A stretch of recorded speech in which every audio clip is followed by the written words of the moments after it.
Allora, è arrivato il momento di mangiare. Qui alle mie spalle ci sono le cascate che visiteremo dopo. Devo dire che uno dei momenti migliori di queste gite è questo. Il toast con sottiletta e salame.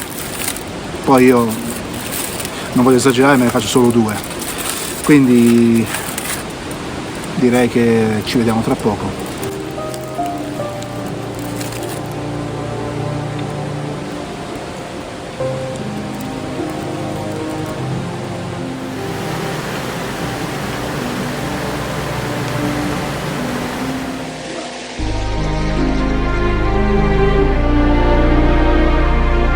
Allora, in questa foto qua invece abbiamo 2 linee che conducono alla cascata, queste 2 splendide, diciamo così,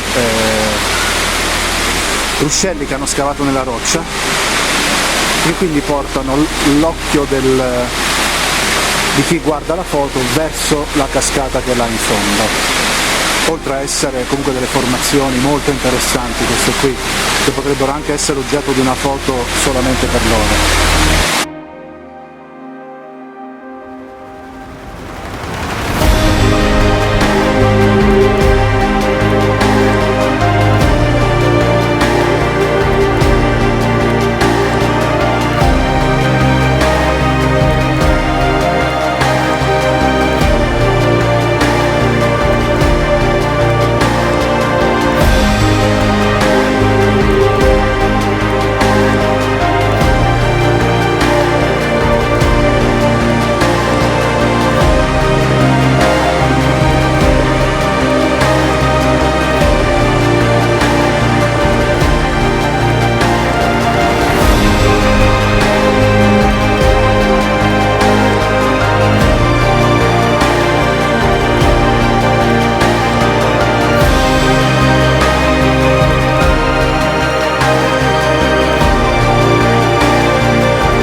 Allora, qui siamo all'interno della mola, credo, o di una delle costruzioni della mola.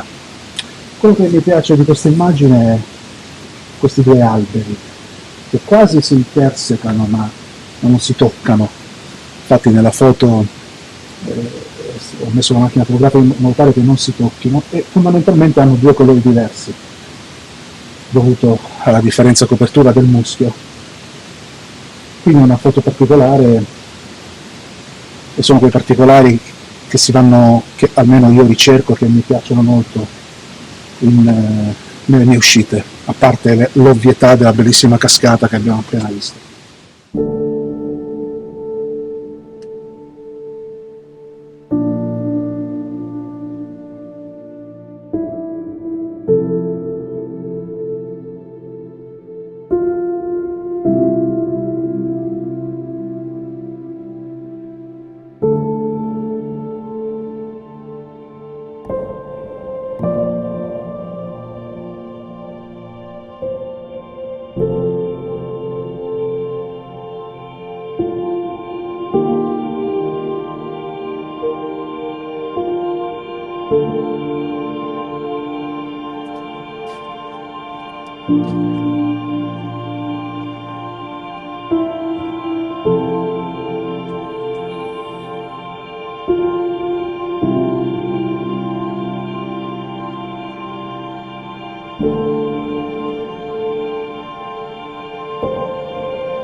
Allora, è giunto il momento oggi della foto panoramica.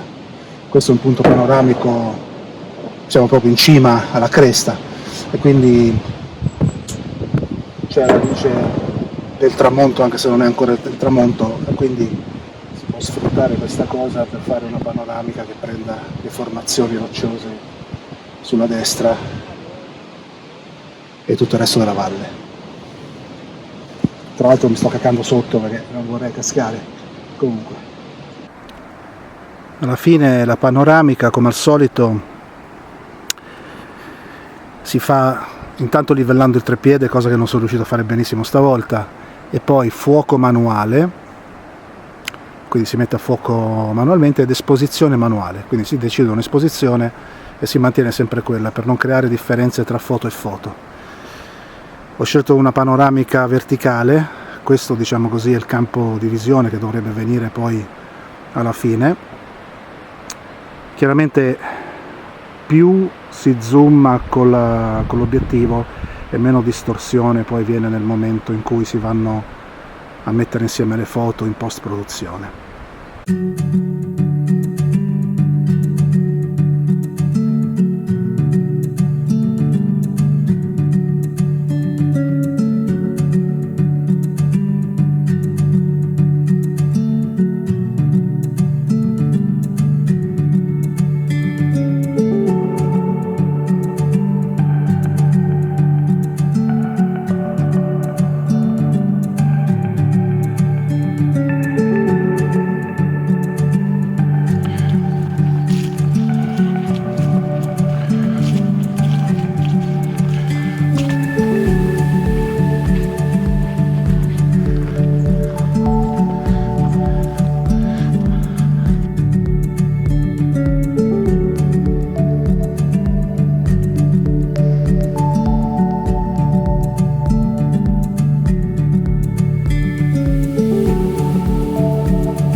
Bene, allora, io sono venuto qui non avendo nessun tipo di aspettativa, perché i vari percorsi che venivano riportati, accendiamo la luce, così, come tutti quelli che venivano riportati nelle varie applicazioni, praticamente riportavano semplicemente la cascata e la torre di Chia e poco altro, quindi pensavo, vabbè, ci sarà un boschetto da attraversare, poi queste cascate, poi insomma, e basta, così, pensavo un'escursione molto semplice.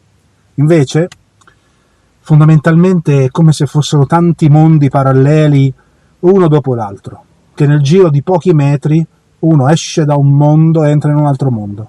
Si comincia dalla strada statale, questa qui alle mie spalle, che è adiacente a un parchetto per famiglie, quindi uno entra, parcheggia la macchina, entra nel parchetto di famiglie, per famiglie, a seguire c'è un campo sportivo con uno dei parcheggi che si possono utilizzare per l'escursione, per parcheggiare la macchina prima dell'escursione. Dopodiché si entra in questo bosco di tipica macchia mediterranea, un bosco tipico del Lazio, con arbusti bassi, alberi bassi, molto intricato, intervallato da radure di pietra calcarea. Credo che sia pietra calcarea, perché vedo che l'acqua è capace di scavarla in maniera molto, molto facile. Dopodiché all'improvviso si comincia a scendere nella forra ed è come essere trasportati in un altro mondo. Già ne abbiamo attraversati un paio di mondi prima di arrivare alla forra, dopodiché nel giro di una curva si entra in questo mondo che richiama le foreste del nord Europa. È come entrare in una fiaba con questi muschi, queste rovine, e poi alla fine la chicca finale sono queste cascate meravigliose, con queste striature scavate nella roccia dove scorre l'acqua. Il peccato che oggi è domenica, quindi c'era veramente veramente troppa gente, e quindi soprattutto alla cascata è stato difficile poter fare. Niente, purtroppo è finito lo spazio sull'altra telecamera, lo spazio di memoria. Allora, stavo dicendo, peccato che sulle cascate c'era troppa gente, che non mi hanno consentito né di esprimermi liberamente nel narrare quello che stavo facendo, e né tantomeno, per questione di educazione, stare troppo in mezzo, anche perché a un certo punto è arrivato un gruppo di fotografi che erano tutti dietro di me e aspettavano solo che mi muovessi. D'altro canto, invece, anche io ho dovuto aspettare il momento giusto per fare determinate foto, e quindi insomma questo è stato un pochettino limitante, però io penso che venendo qui in un'altra giornata, in un giorno feriale, magari se si avessero delle ferie così da spendere in questa maniera, è un giro veramente veramente molto ma molto interessante, che consiglio. Adesso è ora di tornare a casa. Io spero che le foto siano venute bene. Quelle delle cascate, ne ho vista qualcuna, sono molto interessanti. Le foto che io pubblico non è detto che siano quelle che io considero migliori. Io le pubblico perché sono, diciamo così, il punto finale della spiegazione fatta prima. Però al termine del video metto sempre delle foto, se le ho fatte, in cui non ho avuto tempo di spiegare niente. Sono foto di opportunità, come si dice, però spesso sono quelle che vengono meglio, e quindi io le pubblico comunque alla fine del video, perché comunque hanno sempre fatto parte della giornata, seguono la stessa narrativa, cambia solamente che sono state fatte in un punto differente. Comunque, spero che il video vi sia piaciuto, spero che non sia venuto troppo lungo e troppo noioso, e ci vediamo alla prossima volta.